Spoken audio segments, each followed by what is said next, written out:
তো এই ভিড়টাকে আমরা আন্দাজ করে আমরা মেট্রো সার্ভিসেসের কিছু পরিবর্তন এনেছি আজকে 14 তারিখের, আজকে 14ই অগস্টে। সেটি হলো আমরা দমদম এবং কবি সুভাষ এই দুটো এন্ড থেকেই লাস্ট মেট্রো যেটা আমাদের চলে 10টা 40 পর্যন্ত, সেটা তো চলবেই, সেখানে কোনো পরিবর্তন হচ্ছে না। তার আগে আমরা দুটো মেট্রো পরিষেবা দিচ্ছি একটা ভিড় আশা করে। একটি ট্রেন ছাড়বে দমদম এবং কবি সুভাষ, দুটো এন্ড থেকেই ছাড়বে, সেটা রাত্রি 10টার সময়।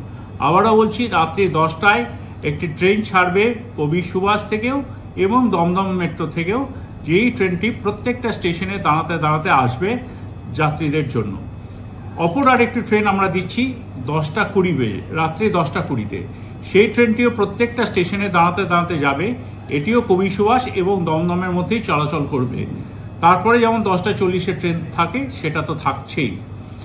এছাড়া আমরা আজ স্পেশালি আজকের জন্যই আমরা আমাদের সমস্ত বুকিং কাউন্টার্স খোলা রাখছি রাত্রে 10টা 40 পর্যন্ত, মানে শেষ মেট্রো পরিষেবা পর্যন্ত আজ আমরা সমস্ত কাউন্টার্সই খোলা রাখছি, যাতে যাত্রীদের কোনো রকম কোনো অসুবিধা না হয়।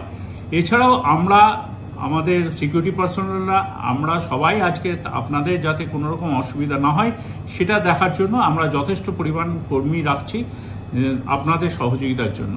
ধন্যবাদ।